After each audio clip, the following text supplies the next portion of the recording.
Bendiciones hermanos, una vez más en otro episodio del estudio del Evangelio de Juan y queremos seguir expandiendo la palabra del Señor, seguir hablando de la palabra del Señor porque en ellas hay vida.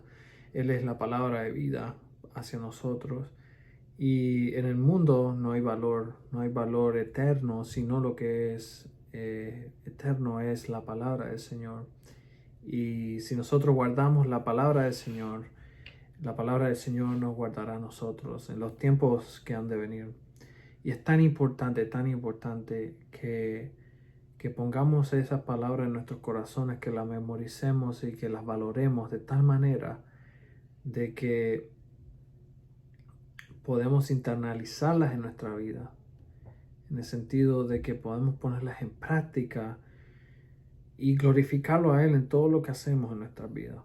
Así como vemos qué es lo que viene en el futuro para este mundo, qué es lo que va a pasar en el futuro con todo esto de la tecnología, con todo esto de la profecía bíblica.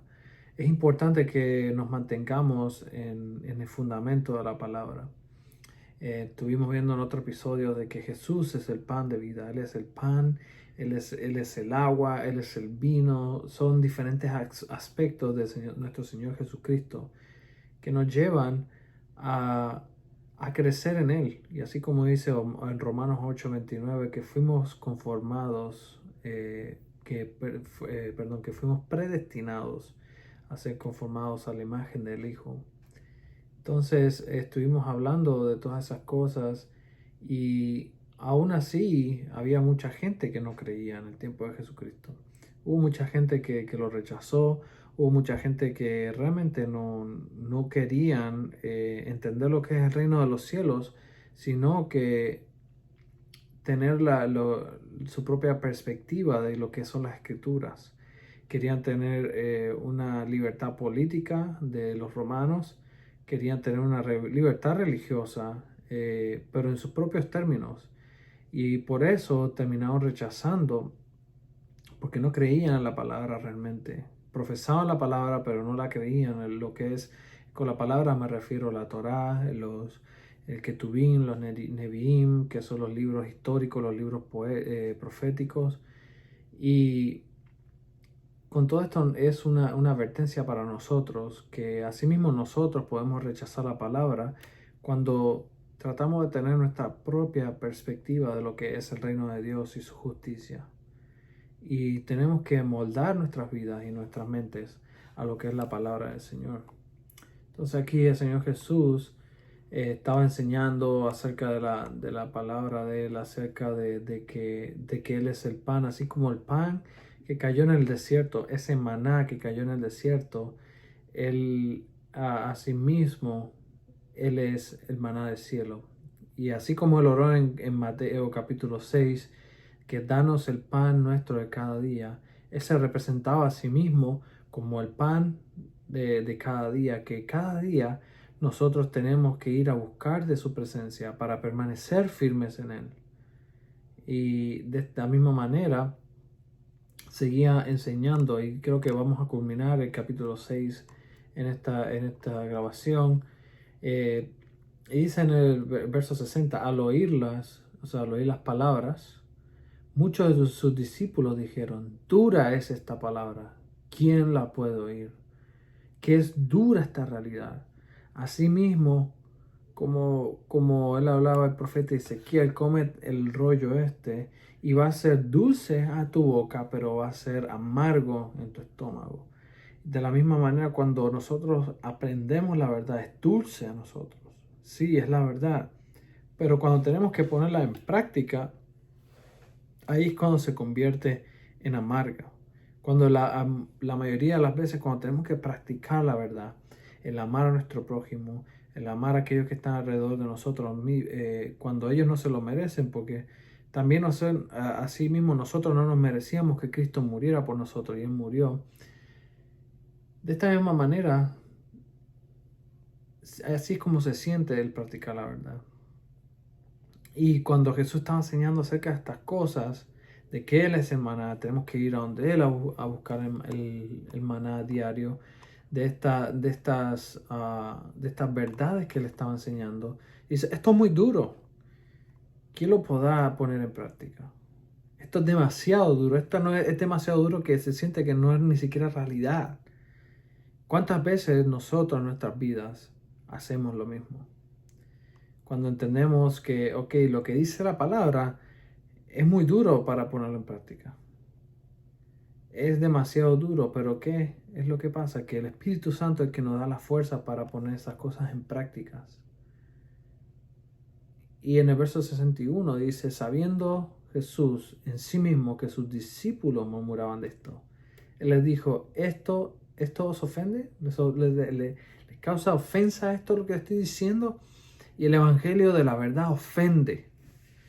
Una verdad del Evangelio es que ofende. ¿Por qué? Porque te dice que tú eres pecador y que necesitas un Salvador.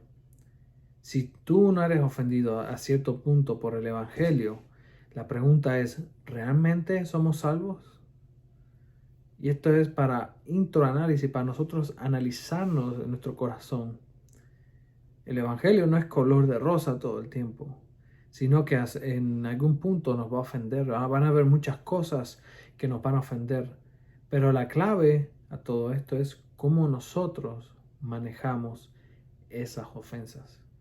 Si las manejamos de manera que podamos internalizarlas y poder ver si nosotros estamos fallando realmente.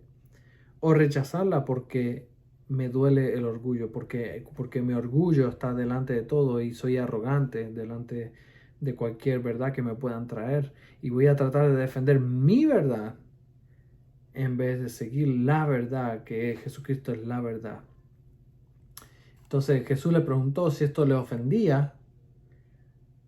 Entonces el verso 62 dice, ¿por qué si vieres al Hijo del Hombre subir a donde estaba primero?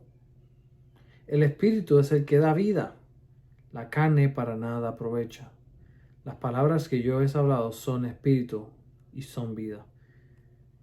Ustedes me vieron que de dónde yo he venido, que la palabra ha sido completada en mí, que la palabra ha sido cumplida en mí. Y dice, el espíritu que es David, la carne, nada aprovecha. ¿Por qué? Porque molesta, porque estaban ofendidos en su carne, en su carnalidad. Y nosotros mismos no somos exentos de eso. La mayoría de las veces somos así. Pero hay algunos de vosotros que no creen lo que le está diciendo Jesús ahora en el verso 64. Porque Jesús sabía desde el principio quiénes eran los que no creían y quién les había de entregar. ¿Qué quiere decir esto? Que muchas veces que podemos estar en lugares que puede estar supuestamente lleno de cristianos, pero realmente no son seguidores de Cristo. Hay mucha gente que profesa ir a la iglesia, pero realmente no son seguidores de Jesucristo. El ser seguidor de Jesucristo implica en poner en práctica las enseñanzas de Él. El aprender su palabra, eso es una, y ponerlas en práctica de manera que podemos practicar esa verdad y podamos ser luz en medio de las tinieblas. En esta parábola, cuando Jesús hablaba en parábolas, y después cuando su madre y sus hermanos lo fueron a buscar, y Jesús le dijo, ¿quiénes son mis hermanos y mi madre sino aquellos que obedecen la palabra? Y hay algunos que no creían, que estaban ahí por pretender, por valores políticos podía ser, o por circunstancias de la vida, que realmente Jesús satisface mi necesidad temporal, pero realmente no quiero creer en Él porque no se alinea a lo que yo quiero, a mi perspectiva de lo que es la vida. Cuando nosotros venimos a Jesucristo, se supone que nosotros seamos esclavos de Él. Pero es un esclavo que nosotros entregamos nuestra voluntad para vivir por su voluntad. La pregunta es, ¿estamos siguiéndolo a Él de acuerdo a someternos a la voluntad del Padre, o estamos siguiéndolo a Él porque Él complace mis necesidades temporales? Porque si es de esa manera, cuando esas necesidades temporales sean satisfechas o venga cualquier circunstancia en la vida, yo lo voy a negar así como Judas lo negó. Judas era un celote. Entonces el celote, lo que hacían ellos querían rebelarse en contra del gobierno romano. Y Pedro era otro celote también. Lo que ellos querían era tomar poder político de Israel y confrontar a los romanos y echar a los romanos de Jerusalén. Y con esa mentalidad, muchos de ellos siguieron a Jesús. Ok, ¿cuál es el momento que Jesús va a tener, va a tomar esa posesión? Hasta cierto punto, muchos especulan que cuando Pedro sacó la espada en Getsemaní y le cortó la oreja a aquella persona, porque ella estaba preparado para pelear, pensando que ese era el momento de que iban a rebelarse en contra de Roma. Pero Jesús, no es la perspectiva de Jesús, era lidiar con el pecado que nos separa de Dios por la eternidad y el pagar por ese pecado. Y esa es la perspectiva que nosotros tenemos que tener.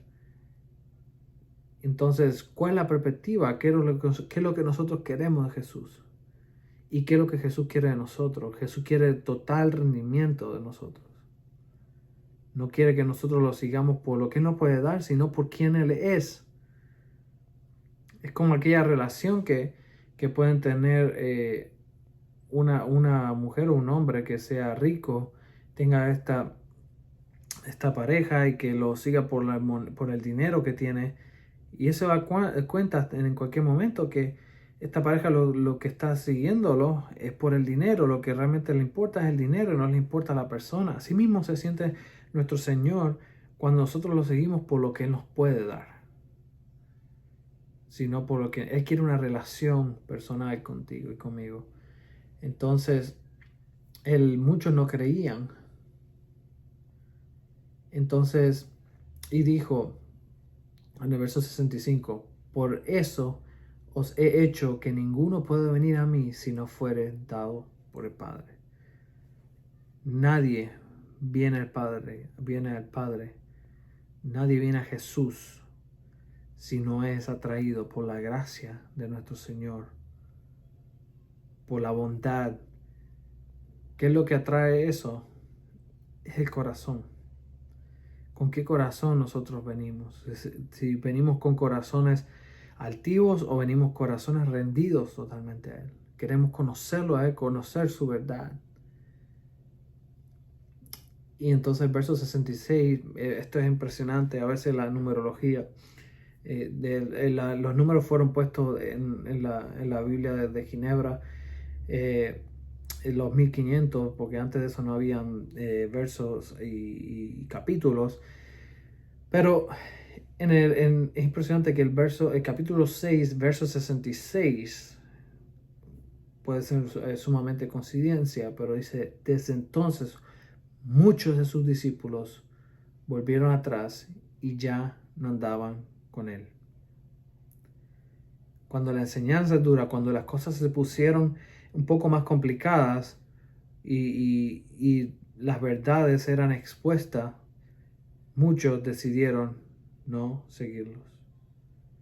Podemos estar en la iglesia, podemos ir constantemente a la iglesia, ser devotos en el servicio de una manera u otra, pero totalmente negarlo a Él.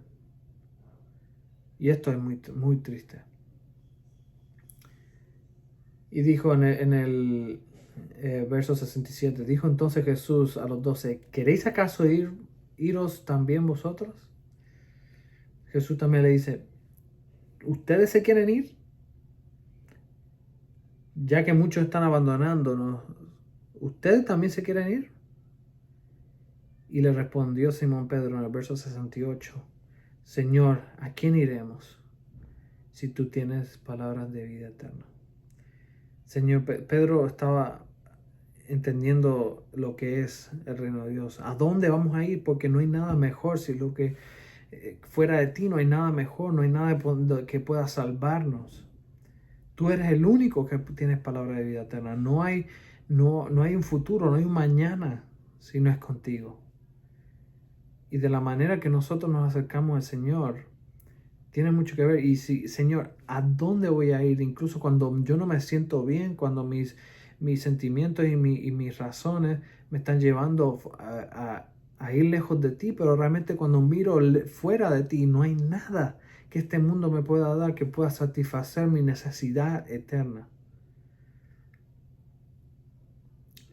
Esa es la actitud con la cual debemos vivir. Señor, fuera de ti no hay nada. Entonces, el verso 69 dice, y nosotros hemos creído y conocemos que tú eres el Cristo, o sea, el ungido, el Hijo del Dios viviente. Y Jesús le respondió, no os he escogido yo a vosotros los 12, y uno de vosotros es el diablo. Hablaba de Judas Iscariote, hijo de Simón, porque este era el que iba a entregar y era uno de los 12. Aún así, cuando le respondió, Señor, ¿a quién iremos si nosotros hemos creído en que tú eres el Hijo de Dios viviente, que tú eres el Cristo, que tú eres el ungido, que tú eres el Mesías? Aún así, Cristo le estaba advirtiendo. Aún así, en cuanto yo los he escogido, aún así hay alguien que no va a creer. ¿Por qué Judas fue condenado? ¿O por qué Judas fue usado? Es porque él no creyó. No hay otra razón. No hay porque fue el escogido de Dios para negarlo al Señor. Otros evangelios falsos tratan de decir que todo fue una conspiración, que Judas realmente sí creyó. Realmente Judas no creyó. Y ese era su problema.